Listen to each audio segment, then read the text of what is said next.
Despite what you might be thinking, these two circles are not equal. I repeat, these two circles are not equal. One is in fact larger than the other. What I need you to do is determine which one that is. So, please raise your hand if you believe the blue circle is larger than the red. Alright. Please raise your hand if you believe the red circle is larger than the blue. Alright, very good. Now, before I said anything about these two circles, what was your first instinct? Equal, right? Because they look equal. And the reason why they look equal is because in fact they are equal. These two circles are identical. Yet I got just about every one of you to raise your hand and say that they're not. So what do we learn? That you can be manipulated like that to believe in something that goes against your natural instincts. Just imagine as a child you're taught that the blue circle is larger than the red. If you say it enough times, you convince yourself that's the truth. If you're told the lie enough times, it becomes part of your reality. And if enough people are taught that lie, that the blue circle is larger than the red, well, now it becomes part of the culture. And if that culture then passes that misinformation along to the next generation, well, now it becomes tradition. And what we have to remember is that just because we have a tradition doesn't mean it's morally acceptable. Tradition and morality are not always the same. I mean, can you think of any traditions that we once had in the United States of America that we no longer have? That today we think back and that was immoral? Slavery, right? Less than 200 years ago. And that was a tradition. So the traditions we have today doesn't necessarily mean they're morally acceptable. And as we evolve as a culture, so do our traditions. Now, The Matrix is a story. It's a story. When told enough times to enough people, it becomes part of that culture. It becomes the tradition. And this story is being told over and over every day. In fact, if you believe the image on the carton is where you're getting your milk from, you're deceiving yourself. This is a fantasy. It only exists in your head. It's a blue pill fed to you by the industry to get you to buy their product. This is the Matrix, the lie we tell ourselves about where our food is coming from. The reality is far more disturbing. 90 to 95% of the milk, the meat, and the eggs that we consume in the United States are coming from these conditions. In fact, every year in the United States, 10 billion, right? 10 billion are being slaughtered for food. So what that works out to be is that every second in the United States, 300 animals are killed, just like that. So 300, 600, 900, 1,200. By the time I'm done talking today, there'll be over 1 million animals that have been slaughtered. And most of us don't even blink an eye. I mean, how is it possible that in the United States of America we can slaughter 300 animals every second and not question that? Because of the story we've been told. The story justifies the action. If you say it enough times, you actually convince yourself that's the truth. How many of you were taught as a child you need to eat meat to get protein? I know I was. How many of you were taught you need to drink cow's milk to get strong bones? Not dog milk, not chimpanzee milk, not elephant milk, not rhino milk, not hippo milk, not tiger milk, not lion milk, not giraffe milk, not elephant milk. Did I say that already? I think you get the point. Not even our own mother's milk, but we need to drink cow's milk to get strong bones. The absurdity of drinking the milk from any other species and any other being besides our own mother, when it's said enough times, loses its absurdness. Now, the first thing we've been taught is that our diet is natural. You know, we eat meat, dairy, and eggs, so therefore it must be natural. So let's find out. Now, you have two images on the wall. I want you to tell me all the thoughts that come to mind when you see the image on the left. And don't be afraid to scream out. What do you see? Fresh, yum, sweet, right?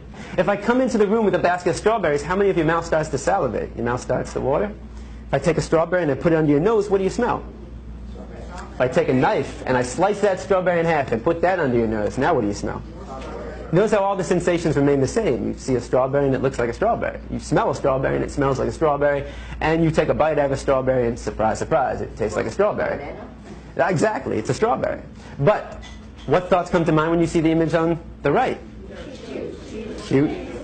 You know, when I go to a classroom, you'll get half the kids who say, oh, cute. Animal, pig, Wilbur, babe. So half the class will see an animal, and the other half of the class will see bacon, sausage, ham, pig, sweet pork, and hot dog. They'll see a food. It's one or the other. You're either seeing an animal or you're seeing food. Now, What would happen if I took one of the pigs living, brought him into the room right here, and put him right in front of you? Does that change it? Now what do we see? And I mean, what would we think if one of us got up and started chewing on the pig? Not very normal. If I come into the room with a pig under my arm, how many of your mouth starts to salivate? Right? If I took a knife and I sliced that pig in half and put that under your nose, now what do you smell? You smell the stench of death. You smell a rotting corpse, bacteria, decomposing flesh. You see, there's a process involved, and I'm here today to show you that process of how you convert this animal into this product.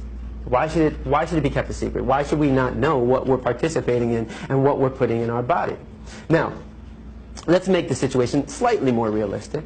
If I were to put a pig on this side of the room living and a butcher's knife on the side of that room, I mean, how many people would be willing to pick up the knife and take the life of that animal? It's very rare, right? And if somebody did that, that's all right, but how many people in this room would try to stop that person from doing that? Right? Would we try that? Of course. That's compassion. I mean, that is the greatest quality in the human race. There's no other species on this planet that has that level of compassion to extend to all living beings. But if you would stop somebody from killing a pig in front of you and then go home and have this for breakfast, well, that's called hypocrisy.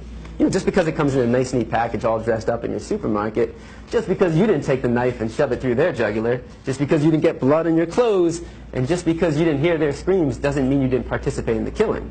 Every time we buy this product, we are supporting somebody else doing what we ourselves wouldn't want to do, what we ourselves wouldn't want to see, and what we ourselves wouldn't want to hear. Now, if you still see bacon sauce in the hand when I bring a pig into the room, what happens when I change it?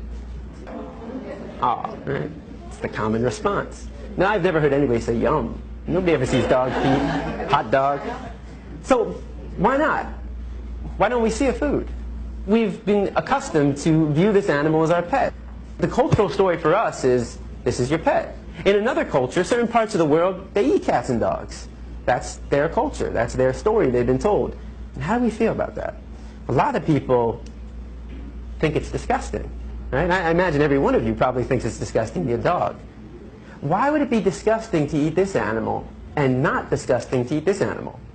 Why would it be wrong to eat this animal and right to eat this animal? And most importantly, why would it be wrong to kill this animal and right to kill this animal? Culture.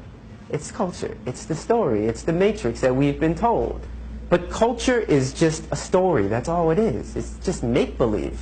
What I'm concerned with is what is natural to the human species. Because every culture has a different story. So let's take a 3-year-old from any country in the world, and you put that 3-year-old in a room, and you line up 5 animals in front of that 3-year-old.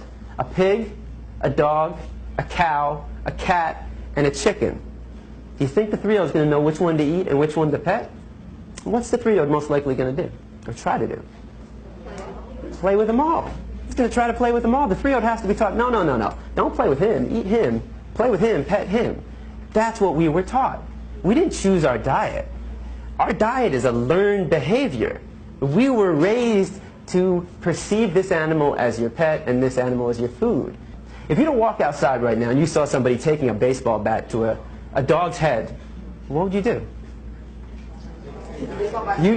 You take action. At the very least, you'd call the police because you recognize that as a violation of this animal's right to be free from harm. Now, if you were to walk outside right now and you saw somebody taking a baseball bat to a pig's head, would your emotional response not be the exact same thing?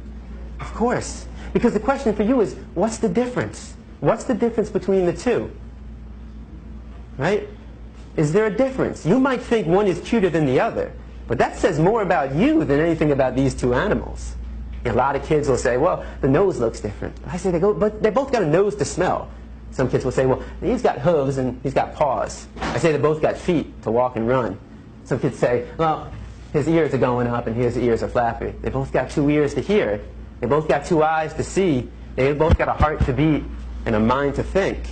And the reason why we would take action for both of them is because we recognize the equality between them and not the difference. Any difference is insignificant. The similarities, though, are striking. We know they're equal, yet every time we sit down for a meal, we create that separation. We create that inequality.